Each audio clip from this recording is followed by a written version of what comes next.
Hello friends, welcome to my channel learning with Khushboo and I am your friend Khushboo Sharma.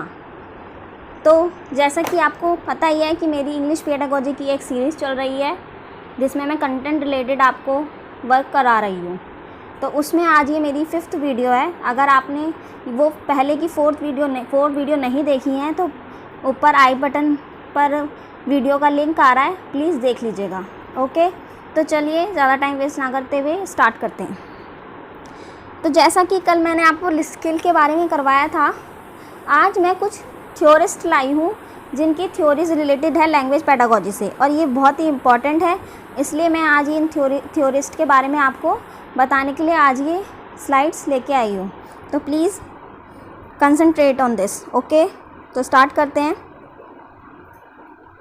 ये देखिए, theorist and their theories on language acquisition. ये वो theorist हैं जिन्होंने अपनी थ्योरीज दी है लैंग्वेज एक्विजिशन के बारे में। ये तीनों ही बहुत ही इम्पॉर्टेंट हैं और सीटेट में इनसे रिलेटेड क्वेश्चन भी आते हैं। मेनली चॉम्स्की एंड स्किनर से रिलेटेड तो आते ही आते हैं। तो प्लीज़ बहुत गौर से ध्यान दीजिएगा प्लीज़। ओके, तो नाउ वी स्टार्ट। फर्स्ट है B.F. स्किनर, सेकंड है स्टेफन क्रैशन एंड थर्ड है चॉम्स्की। B.F. स्किनर का नाम आपने पहले भी सुना होगा, क्योंकि मैंने जो सेकंड वीडियो बनाई थी उसमें भी इनका नाम लिया था, क्योंकि ये किसके जन्मदाता हैं? बिहेवियरिज्म के हैं। ये बिहेवियरिज्म के थ्योरिस्ट हैं और इन्होंने कौन सी थ्योरी दी है? तो वो है ऑपेरेंट कंडीशनिंग थ्योरी, जिसको क्रिया प्रसूत अनुबंधन का सिद्धांत भी कहते हैं। ठीक है, इस थ्योरी में इन्होंने रीइंफोर्समेंट के बारे में बताया था। तो आज वो ये अलग थ्योरी है जो इनकी मैं आज बता रही हूँ। तो चलिए फर्स्ट स्टार्ट करते हैं B.F. स्किनर से। ये देखिए B.F. स्किनर, तो इसमें जो ये पॉइंट करके लिखा हुआ है, language is learned and learning depend on environment.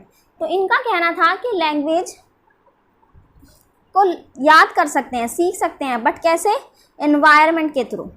ये कहते हैं क्योंकि ये व्यवहारवाद के थ्योरिस्ट थे, तो ये व्यवहारवाद पे ज़्यादा कंसंट्रेट करते थे। इन्होंने क्या, इसलिए इन्होंने बताया कि हम जो लैंग्वेज को कैसे एक्वायर कर सकते हैं एनवायरनमेंट से, कि अपने माता पिता से, जो हमारा आसपास का एनवायरनमेंट है, हम उससे लैंग्वेज को लर्न करते हैं। ओके, तो इन्होंने जो लैंग्वेज को लर्न करने का तरीका क्या बताया है? डिपेंड बताया है एनवायरनमेंट पे। इन्होंने कहा है बच्चे अपने एनवायरनमेंट से सीखते हैं। तो इन्होंने यहाँ पे 4 टाइप्स बताए हैं लैंग्वेज के, जिसको हम अब थोड़ा डिटेल में डिस्कस करेंगे। प्लीज़ कॉपी पेन लेके बैठिया कीजिए, क्योंकि मैं इतना इलेबोरेट जितना मैं इलेबोरेट अपने आप से कर पाती हूँ उतना मैं इसमें नहीं लिखती हूँ स्लाइड में, बिकॉज काफ़ी टाइम लगता है। तो इसलिए मैं सिर्फ मेन पॉइंट्स लिख देती हूँ। तो प्लीज़ इनका जो मीनिंग है वो आप नोट डाउन कीजिए करिए, क्योंकि बाद में आपको पढ़ने में आसानी होगी। एक समरी बना लिए कीजिए। ओके, तो फर्स्ट है इसमें एसोसिएशन। तो इसमें B.F. स्किनर ने बताया है कि हमारे एनवायरनमेंट में जितने भी ऑब्जेक्ट होते हैं उन्हें एसोसिएट करके सीखते हैं। वो क्या कहते हैं कि हम जो भी अपने एनवायरनमेंट में, जो भी हम अपने पर्यावरण में आसपास में देखते हैं, बच्चे उनसे एसोसिएट करके सीखते हैं, कि उनको देखकर सीखते हैं कि ये क्या चीज़ है, कैसे है। तो उन चीज़ों को देखकर सीखते हैं, जैसे कि साइकिल देखकर, बॉल को देखकर। वो कुछ चीज़ देखते हैं तभी उनको उनका नाम पता चलता है। जैसे मैंने उस दिन भी आपको पहली क्लासेस में भी बॉल का एग्जांपल बताया था कि बच्चा कैसे बॉल को देखता है और फिर वो उसी को ही रिकॉग्नाइज कर लेता है। तो इसलिए ये एसोसिएट करते हैं बच्चे चीज़ों को देखकर। ओके, सेकंड है इमिटेशन। इमिटेशन तो इन्होंने मस्ट बताया है कि बच्चे अपने माँ बाप को इमिटेट करते हैं, मतलब जैसे वो करते हैं। आपने देखा भी होगा, छोटे बच्चे बहुत जल्दी इमिटेट करने लग जाते हैं। वो जिस चीज़ को देखते हैं, अपने मम्मी पापा उनके जैसे बोलते हैं, तो कभी कभी वो उनके बोलने का तरीका सीखने लग जाते हैं। अगर वो टीवी में कुछ देखते हैं तो उन्हें भी बड़ी जल्दी इमिटेट करते हैं। तो इसलिए इन्होंने इमिटेशन को भी लैंग्वेज एक्विजिशन का एक तरीका बताया है। थर्ड है रीइंफोर्समेंट। रीइंफोर्समेंट में क्या है? रीइंफोर्समेंट में होता है कि अगर बच्चे ने कुछ अच्छा काम किया है तो हम उसको शाबाशी देकर, उसको एनकरेज कर कर उसको रीइंफोर्स करते हैं, तो वो उस चीज़ को अच्छे से करना सीख जाता है। अगर हम छोटे बच्चे को कुछ रीइंफोर्समेंट देंगे कि आप अच्छे मार्क्स लाओगे तो हम आपको चॉकलेट देंगे या कुछ भी, उनको कुछ भी एक चीज़ ऐसी देंगे जो उन्हें पसंद होगी, तो वो रीइंफोर्स होके भी अच्छे से चीज़ों को सीखते हैं। तो इसलिए रीइंफोर्समेंट भी एक हिस्सा है लैंग्वेज एक्विजिशन का। जैसे कि रीइंफोर्समेंट के अंदर क्या क्या चीज़ आती है। रीइंफोर्समेंट एक नेगेटिव रीइंफोर्समेंट भी होता है, एक पॉजिटिव रीइंफोर्समेंट भी होता है। जैसे रिवॉर्ड एंड पनिशमेंट। फर्स्ट हम रिवॉर्ड दे के भी बच्चों को सिखाते हैं एंड सेकेंड हम पनिशमेंट दे के भी बच्चों को सिखाते हैं। क्योंकि कभी कभी बच्चे जब अच्छे से नहीं मानते हैं तो हम उनको डराते हैं या फिर हम कुछ भी उनको ऐसी बात कहते हैं कि हम आपको पनिश करेंगे, आपको टॉफ़ीज़ नहीं मिलेंगी या आपको चॉकलेट नहीं मिलेंगी, इस टाइप की तो पनिशमेंट में क्या है, पनिशमेंट को हम पनिशमेंट देते हैं जब, तो बच्चे को उस बात का समझ में आ जाता है कि अगर हम ये काम करेंगे तो पनिशमेंट मिलेगी। उससे भी वो रीइंफोर्स होके वो काम करना छोड़ देते हैं, गलत काम है वो करना छोड़ देते हैं। फिर फोर्थ है इसका drill and practice. Drill and practice भी बहुत इंपॉर्टेंट है, क्योंकि लैंग्वेज को डेवलप करने के लिए हम जितनी ड्रिल एंड प्रैक्टिस करेंगे उतनी ज़्यादा सीखेंगे। ठीक है, जैसे कि आपने सुना ही है, practice make a man perfect. तो हम जितना प्रैक्टिस करेंगे, जितना अभ्यास करेंगे, हम उतना ही अच्छा सीख पाएंगे। इसलिए ड्रिल एंड प्रैक्टिस को भी स्किनर ने बहुत महत्वपूर्ण भूमिका दी है। ओके, तो ये 4 पॉइंट्स आपको क्लियर हो गए होंगे। देखिए, अगर आपको कहीं भी कोई प्रॉब्लम होती है या आपको कोई चीज़ समझ में नहीं आती है तो प्लीज़ कमेंट कीजिए, क्योंकि जब तक आपको कमेंट नहीं करेंगे तो मुझे समझ में कैसे आएगा कि मैं आपको अच्छा पढ़ा रही हूँ या मेरे में कोई मिस्टेक्स है पढ़ाने में, तो मैं उनको कैसे इम्प्रूव कर पाऊँगी। तो प्लीज़ कमेंट कीजिए या फिर आप मेरा टेलीग्राम ग्रुप ज्वाइन कीजिए, उसमें डिस्कस किया। ओके, तो अब हम नेक्स्ट स्लाइड पे चलते हैं। इसमें है स्टीफन क्रैशन के बारे में। तो Stephen Krashen he gave theory about second language acquisition. इन्होंने किसकी थ्योरी दी थी? सेकेंड लैंग्वेज एक्विजिशन की, क्योंकि इनका मानना था कि फर्स्ट लैंग्वेज जो हम एक्वायर करते हैं बच्चे वो घर से ही कर लेते हैं, अपने होम से ही कर लेते हैं, अपने रिलेटिव से ही कर लेते हैं। तो जब बच्चा बड़ा होता है तो वो सेकेंड लैंग्वेज एक्वायर करता है। तो उनका ये मानना था, तो इसलिए उन्होंने सेकेंड लैंग्वेज एक्विजिशन पर थ्योरी दी अपनी। इस टाइप का क्वेश्चन भी आ सकता है आपके पास कि सेकेंड लैंग्वेज एक्विजिशन की थ्योरी किसने दी? तो स्टीफन क्रैशन ने। Because children acquire first language at home from their parents. ठीक है, ये मैंने आपको बता ही दिया है। तो चलिए, इन्होंने 5 पॉइंट डिस्कस किए हैं इसके बारे में। तो फर्स्ट है द एक्विजिशन लर्निंग हाइपोथेसिस। तो इसका क्या मतलब है, आप नोट डाउन कीजिएगा। इसमें ये कहते हैं कि लैंग्वेज को सीखने के 2 तरीके होते हैं, या तो आप लैंग्वेज को लर्न कर लें या फिर लैंग्वेज को एक्वायर कर लें। ठीक है, लैंग्वेज को एक्वायर करने के लिए भी आपको लैंग्वेज लर्निंग की ज़रूरत पड़ेगी ही पड़ेगी, क्योंकि जब हम आप किसी को देख रहे हैं तो किसी की लैंग्वेज को अगर हम सीख भी रहे हैं, देख भी रहे हैं, तो तब भी तो हमें थोड़ी बहुत लर्निंग करनी ही पड़ेगी। तो इसलिए ये इनका फर्स्ट वो था कि द एक्विजिशन लर्निंग हाइपोथेसिस में कि लैंग्वेज को सीखने के लिए हमें लैंग्वेज को लर्न करना ही पड़ेगा। ओके, सेकंड है इनका the monitor hypothesis. The monitor hypothesis में ये कहते हैं लैंग्वेज लर्निंग लैंग्वेज एक्विजिशन को मॉनिटर करती है। वो क्या करती है? लैंग्वेज लर्निंग लैंग्वेज एक्विजिशन को, जो हम लैंग्वेज एक्वायर करते हैं, उसको मॉनिटर करती है। कैसे मॉनिटर करती है? कि हमने किसी से, अपने चाहे पेरेंट्स से ही सीखी या फिर अपने रिलेटिव से ही सीखी, हमने कोई लैंग्वेज सीख लिया है, बट जब हम लैंग्वेज लर्निंग करने लगते हैं तो हम उसमें मॉनिटरिंग करने लगते हैं, मतलब उसको सही ढंग से पेश करने लगते हैं। क्योंकि कोई चीज़ हमने कोई वर्ड हमें सही से नहीं समझ में आ रहा, सही से नहीं बोला जा रहा, तो जब हम लैंग्वेज लर्न करते हैं तो हम उस समय उसके मीनिंग समझने लगते हैं, तो उसको मॉनिटर करने लगते हैं लैंग्वेज एक्विजिशन को। ओके, लैंग्वेज लर्निंग के द्वारा ही बच्चा लैंग्वेज एक्विजिशन की गई गलतियों को ढूंढता है एंड उन्हें करेक्ट करता है। ओके, सिंपली सा इसको हम यही कहेंगे कि लैंग्वेज लर्निंग के द्वारा बच्चा लैंग्वेज एक्विजिशन को में की गई गलतियों को ढूंढता है और उन्हें करेक्ट करता है। ओके, थर्ड है द नेचुरल ऑर्डर हाइपोथेसिस। इसमें क्या होता है कि किसी भी लैंग्वेज में ग्रामेटिकल स्ट्रक्चर करना या रूल को बोलना बच्चा सीखता है, इसमें कि वो एक नेचुरल ऑर्डर में होता है, मतलब कि द नेचुरल ऑर्डर हाइपोथेसिस। इसमें जो है लैंग्वेज को बच्चा ग्रामेटिकल स्ट्रक्चर में या रूल में तो बच्चा सीखता ही है, वो एक नेचुरल ऑर्डर में होता है, क्योंकि उनका जो है कि वो इतना ग्रामेटिकल नहीं हो पाता, वो बच्चा स्टार्टिंग में जब लैंग्वेज बोलना सीखता है तो वो सिंपली वर्ड्स बोलता है, सेंटेंस को बोलता है, पर उसको ग्रामेटिकल करेक्शन नहीं आती, वो अपने नेचुरल वे में ही बोलता है। तो इसलिए ये है third point, the natural order hypothesis, कि वो नेचुरलिटी से बोलता है। ठीक है, फोर्थ आता है इनपुट हाइपोथेसिस लैंग्वेज एक्विजिशन।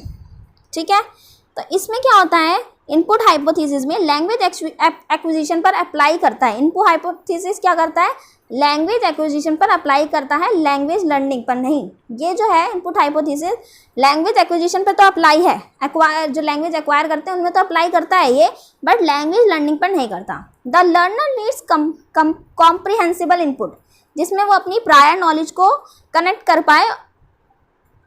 इसमें इसका तुम सिंपल वर्ड्स में आप समझिए कि जो लर्नर है वो कॉम्प्रिहेंसिबल इनपुट, जिसमें वो अपनी प्रायर नॉलेज को कनेक्ट कर पाए, ऐसा काम करता है। मतलब कि जैसे कि अब हम बच्चे को कुछ पढ़ा रहे हैं, जैसे 1 पढ़ा रहे हैं, 1 2 3 काउंटिंग सिखा रहे हैं, तो हमने उसको 1 बोला, 1 स्टार्टिंग में हमने उसको 1 सिखाया है, तो अब ऐसा तो नहीं है ना कि हम 1 के बाद सीधा 3 सिखा देंगे या 4 सिखा देंगे। अगर हम उसको एक कॉम्प्रिहेंसिबल इनपुट देंगे ना, उसे एक सीक्वेंस में सिखाएंगे, 1 के बाद 2 आएगा तो हम उसको 2 सिखाएंगे, तो इससे क्या होगा, वो अपनी प्रायर नॉलेज को, अपने पहले की जो नॉलेज है उसको याद करके उसके आगे वो अपनी सेकंड नॉलेज जो हम उसको सेकंड वर्ड सिखा रहे हैं तब उसको सीखेगा, क्योंकि वो उसको कनेक्ट कर पाएगा, उन वर्ड्स को कनेक्ट कर पाएगा। तो इनपुट हाइपोथेसिस का मतलब यही है कि जिसमें बच्चा अपनी प्रायर नॉलेज को कनेक्ट कर पाए अपनी जो वो दूसरी नॉलेज सीख रहा है उसमें। ओके, देन फिफ्थ पॉइंट है द अफेक्टिव फिल्टर हाइपोथेसिस। अब अफेक्टिव फिल्टर हाइपोथेसिस में होता है कि जिन लोगों में मोटिवेशन एंड सेल्फ स्टीम लो होती है और एंग्जाइटी होती है तो उनमें एक तरह का फिल्टर एक्टिवेट हो जाता है, उसे कहते हैं अफेक्टिव फिल्टर हाइपोथेसिस। जैसे कुछ लोग होते हैं जिनमें मोटिवेशन और सेल्फ स्टीम जो होती है वो कम होती है, एंग्जाइटी उनको अंदर ना एंग्जाइटी हो जाती है, डर की भावना आ जाती है या उन पर कॉन्फिडेंट लो हो जाता है, तो उनमें एक तरह का जो फिल्टर डेवलप होता है, मतलब एक तरीके का जो भावना डेवलप होती है उसे कहते हैं अफेक्टिव फिल्टर हाइपोथेसिस। मतलब वो हर चीज़ में अफेक्ट होने लगते हैं किसी भी चीज़ से।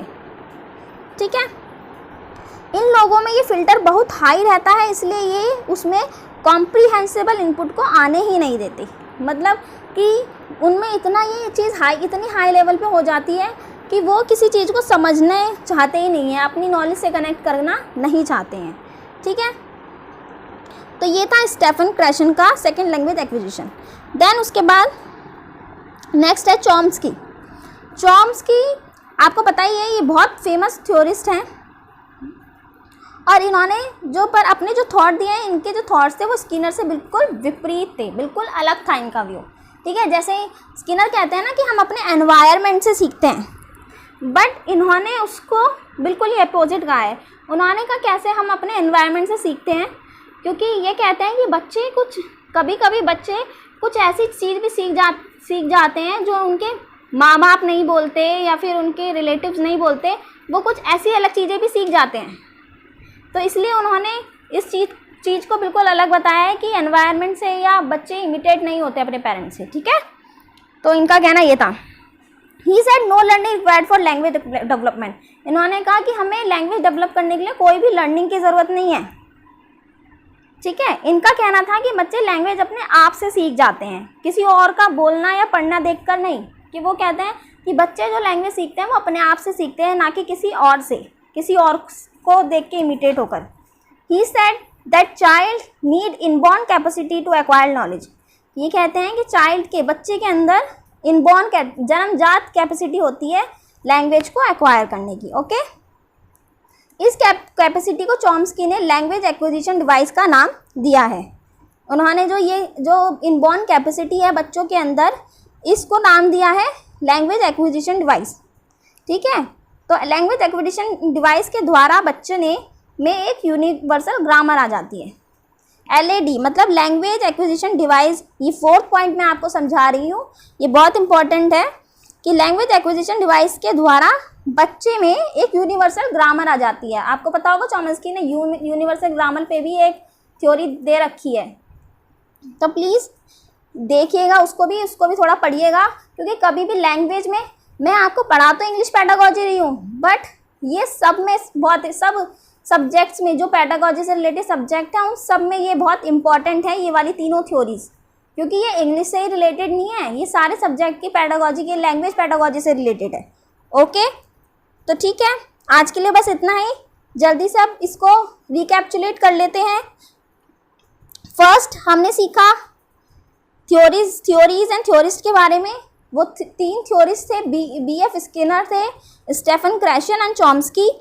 बी.एफ. स्किनर ने ऑपरेंट कंडीशनिंग थ्योरी भी दी है, एंड इन्होंने जो है 4 टाइप्स में डिवाइड किया था अपनी इस थ्योरी को, और वो 4 टाइप्स हैं association, imitation, reinforcement and drill and practice. ठीक है, कि पहले बच्चा ऑब्जेक्ट को देख के एसोसिएट करता है, माँ बापों को देख के इमिटेट होता है, रीइंफोर्समेंट से, पनिशमेंट एंड रिवॉर्ड से वो इन्फ्लुएंस होता है, ड्रिल एंड प्रैक्टिस बहुत ज़रूरी है बच्चे को लैंग्वेज सीखने के लिए। ठीक है, फिर है स्टेफन क्रैशन, इन्होंने जो थ्योरी दी है वो है सेकेंड लैंग्वेज एक्विजिशन के में इनका कहना था कि बच्चा फर्स्ट लैंग्वेज अपने घर से ही सीख लेता है, उसको जब वो स्कूल में आता है तो वो सेकेंड लैंग्वेज एक्विजिशन सीखता है, जिसमें इन्होंने 5 टाइप डिस्कस किए थे। The acquisition learning hypothesis, monitor hypothesis, natural order hypothesis, input hypothesis and affective filter hypothesis. Okay, ये मैं आपको एलैबोरेट कर चुकी हूँ। देन चॉम्स्की आते हैं। चॉम्स्की ने जो अपने टाइप्स में वो विपरीत गए हैं, किसके विपरीत गए थे? बी.एफ. स्किनर के विपरीत गए थे। इन्होंने लैंग्वेज एक्विजिशन डिवाइस की भी थ्योरी दी है, and he said that children had inborn capacity to acquire knowledge, कि बच्चे के अंदर जन्मजात क्षमता होती है लैंग्वेज को एक्वायर करने की। ओके, तो आज के लिए इतना ही। उम्मीद करती हूँ कि आपको पसंद आया होगा। अगर पसंद आया हो तो please subscribe my channel and hit the bell icon from notification. Thank you. Thanks for watching.